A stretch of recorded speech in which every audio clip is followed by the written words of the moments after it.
Hey there riders, MotoJourno Chris here today, and I have got finally my new bike. I have been waiting a little while for this one, which really did help me save up to buy it. However, basically speaking, traded in my Ninja 400, traded in the Sparkpillen 401 on the one bike, which did importantly need to be a 2-up capable machine. And as you can see here, I got a Transalp, and that's what I did say I was going to get much earlier in the year. It's been a number of months now. Unsurprisingly, I guess, in my mind, when the Transalp first came out, people were skeptical. However, they sold out here in Australia at least, and you could not get your hands on one of these, particularly this color scheme in the white with the gold wheels and the tricolor. Man, I mean, I think personally, and I did buy one, so I'm a little biased, I think it looks awesome. And yeah, these things sold out. And while there was some criticism early days about kind of what Honda had done with these bikes, I would personally have said they really did something quite intelligent. And I'm obviously saying that because I'm so smart. No, but realistically speaking, adventure bikes have been getting more and more expensive, and that does mean that it prices a lot of people out of the market, and not everyone is looking for that same super duper adventure bike, and I'm certainly one of those people. And now when I talk about what attracted me to this particular machine and why I put my own money down on one and why I traded in a number of other bikes for it, obviously there are some definite advantages in that the insurance on this wasn't that much more than the other two bikes, realistically speaking. Actually, I've saved some money going down to the one bike, and also on top of that, this is a good 2-up machine, which is going to just suit my lifestyle better. My wife's not so much into riding. She'd prefer to be on the back, and on a little 401 or a Ninja 400, that's not the most ideal of options. Whereas on the Transalp, it's actually quite a good 2-up machine. It's got a nice seat on the back. It's going to be roomy. It's going to work. It's going to do the job.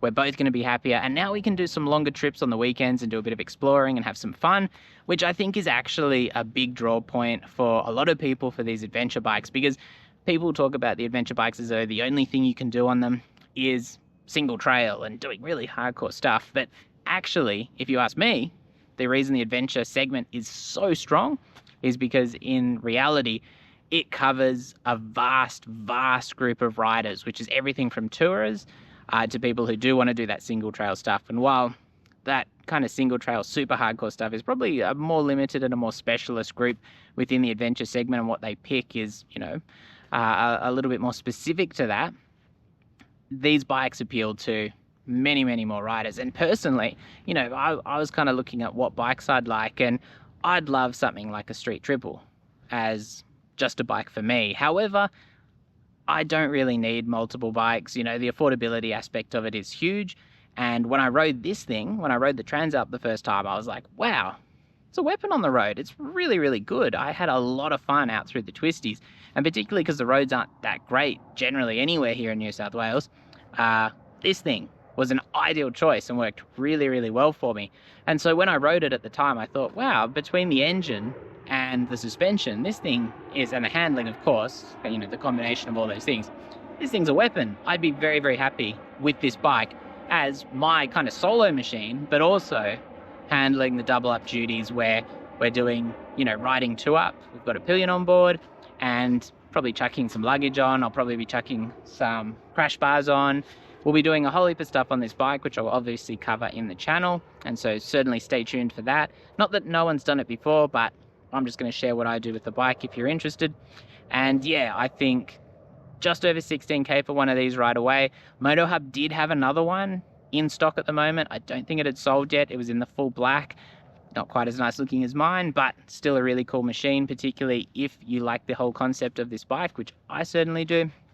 And yeah, it's just a really cool bike if you ask me. Not for everyone, but nothing ever is. And I really am happy that Honda introduced this bike. But let's have a quick look at the bike.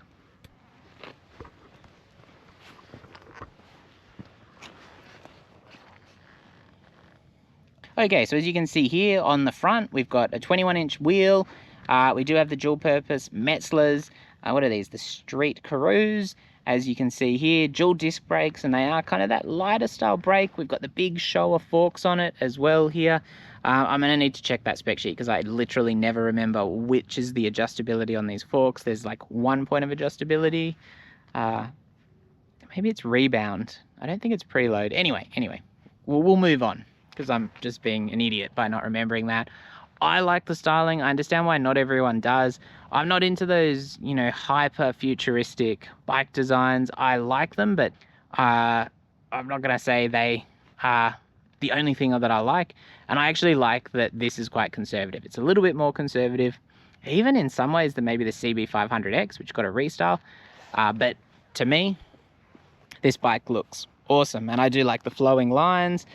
I do like the way the bodywork's done. It's kind of like a baby Africa Twin. It's like a softened down Africa Twin, which again, to me really works.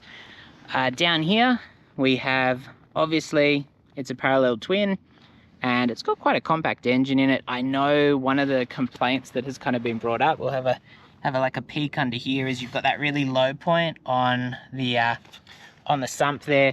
And obviously you're gonna need to put on some sun protection if you're doing really serious off-road riding. I'm probably gonna do a little bit, so I will put that sun protection on. But if you're road riding, it's probably a bit less of a concern.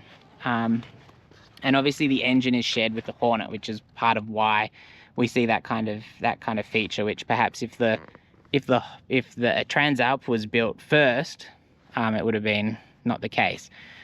Really, really nice parallel twin engine in it. It's a punchy, sporty, really nice engine. So again, a lot more of the options now are parallel twins, and to me this one really stood out. It's I don't know, for whatever reason.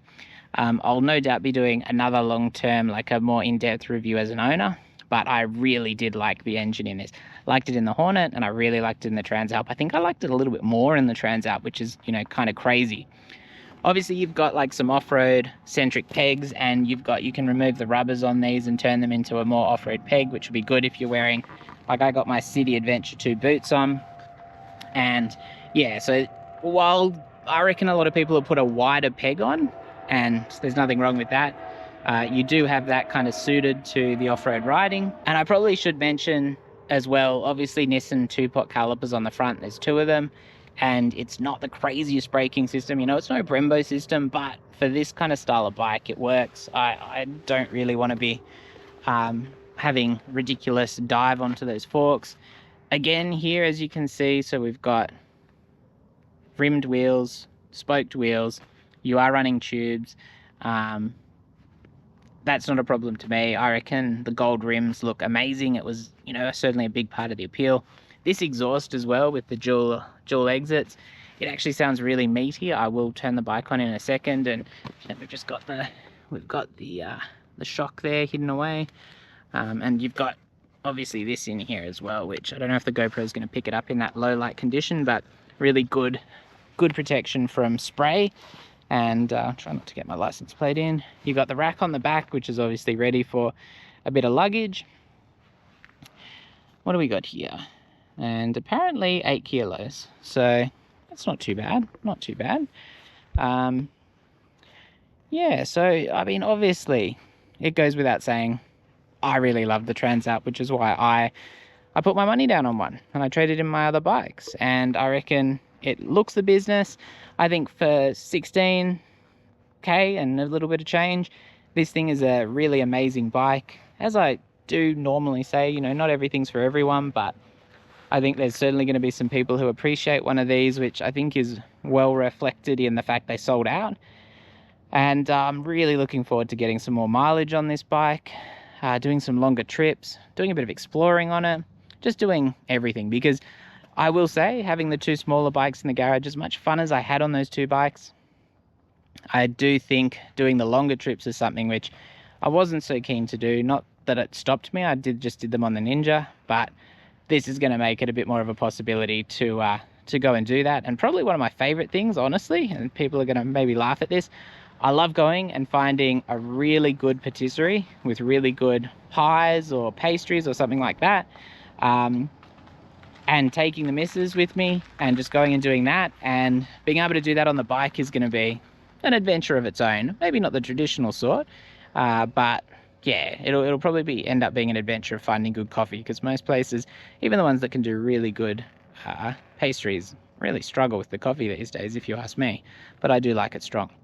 Anyway, so that is my intro on the Honda Transalp. I do apologize that obviously I'm just doing it on the GoPro today because it has been pouring with rain, and as a result I'm not bringing my camera out. It's finally stopped, which is very, very welcome.